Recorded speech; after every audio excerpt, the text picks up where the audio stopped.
Welcome to today's What Makes This Company Great? The company today is Tesla. We're going to look at what makes the company great and, most importantly, answer the question, is Tesla financially world class?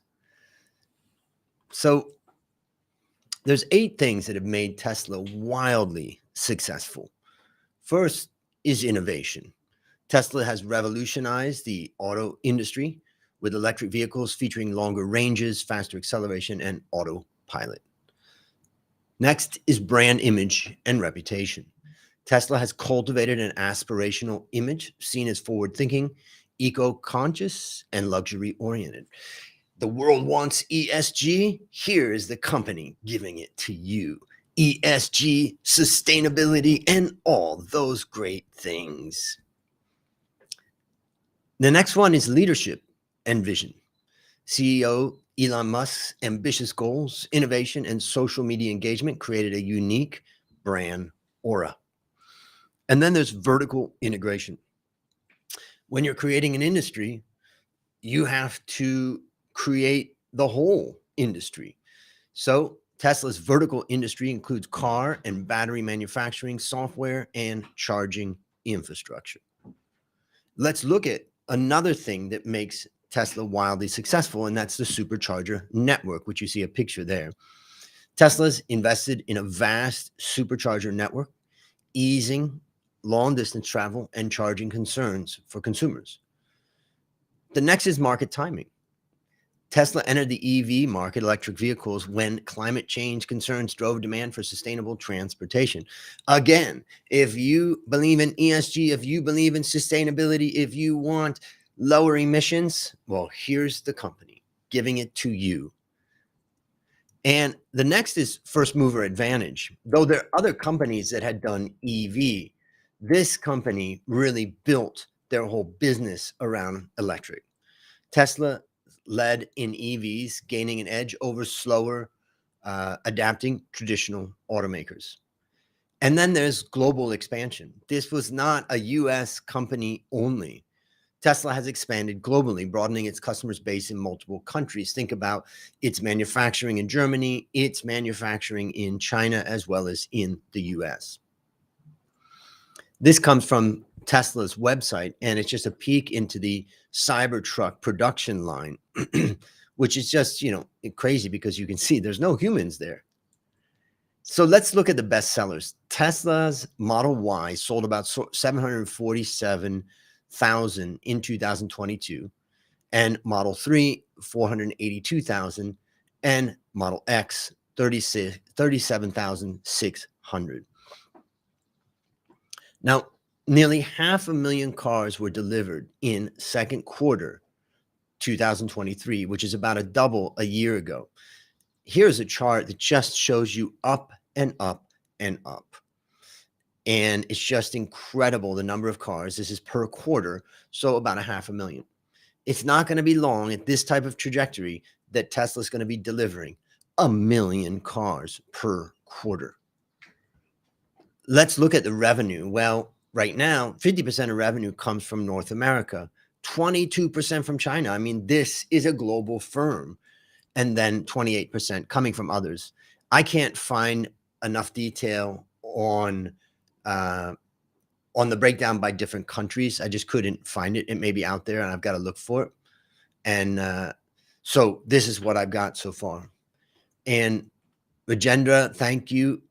As you've said here, competitive advantages, definitely Tesla has it. And global outreach, definitely Tesla has that. Let's look at the top Tesla shareholders. This is fascinating. Here's the top Tesla shareholders, but right at the top is Elon Musk, owning about the value of his is about 100 billion US. Of course, this is changing day by day, but it's very rare that you see a massive company still controlled by the owner at that level. That is about 13% of the company. And let's look at Elon Musk. He's 52 years old, born in 1971, and he's pretty much the wealthiest person in the world. And if they can continue to deliver cars like this, he's going to be far and ahead everybody else. Now, he's a South African-born American businessman and obviously CEO of Tesla. And this particular reference that I'm looking at has estimated his wealth at $237 billion. But again, it's going up and down. He owns SpaceX and PayPal, and he leads all design, product design, engineering, and global manufacturing of Tesla's electric vehicles. And he acquired Twitter in 2022 for $44 billion. And my prediction is that he's going to make a lot of money from Twitter. That's my prediction when he relists it in the stock market. But this isn't about Twitter. I would like to look at that next. But for right now, let's continue on. Now, here is some speculation in what's going on with the Cybertruck, and you're seeing some dark digital camouflage, on the outside of the truck, kind of exciting the buildup. And the price for the Cybertruck starts at less than $50,000. And that would put Tesla ahead of the competition, and it's all electric. You want ESG, you want sustainability, you want that. Tesla is your company. So let's look at Tesla's competitive position a little bit. It was founded in 2003, very new, 128,000 employees, $82 billion in revenue, and rising fast. We got Tesla electric cars and Tesla Energy, where they're providing the Powerwall batteries and solar energy systems. That part of the business is growing very fast.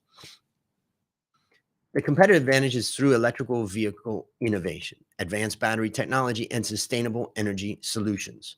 And they've achieved it by focusing on R&D and vertically integrating production processes, building a global supercharger network, and creating a strong brand that promotes eco-consciousness.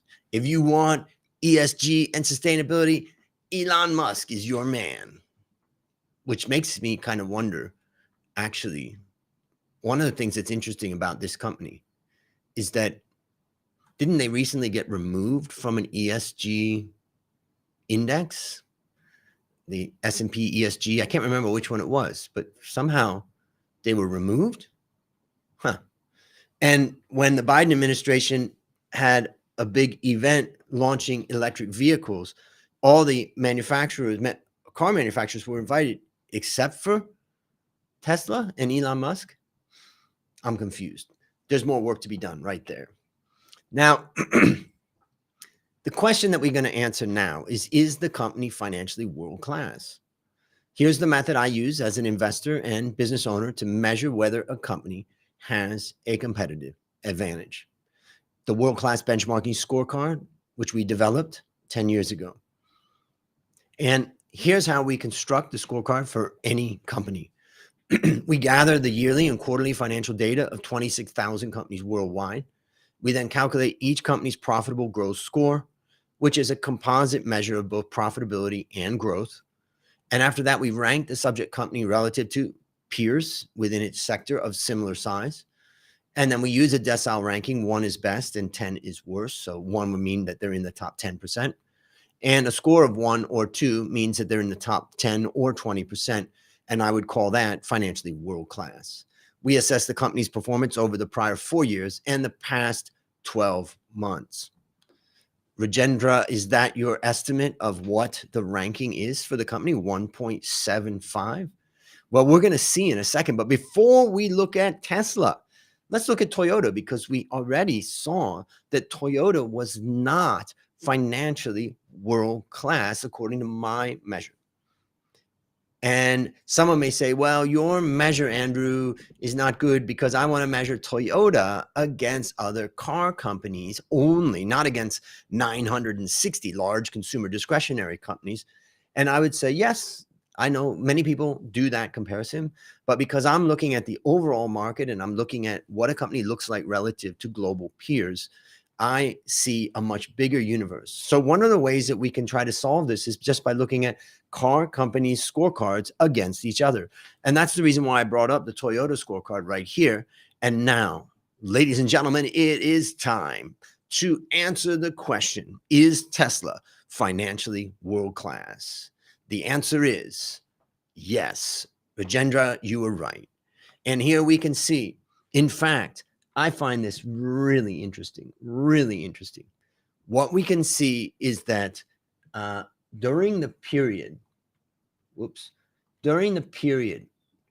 of 2019 and 2020, the company was, 2019, the company was in disaster. It was trying to expand its business and it was slow to expand and there was a lot of hiccups. But in 2020, things started to improve. And then 2021, economies of scale kicked in. And now Tesla is financially world-class, meaning high profitability and strong growth. This is an indication that Tesla could go very, very far, and Elon Musk's wealth grows massively. So let's just look at the net profit margin of Toyota for a moment. And we can see that in 2022, it was 9.2%. And then it went down in 2023 to 6.7%.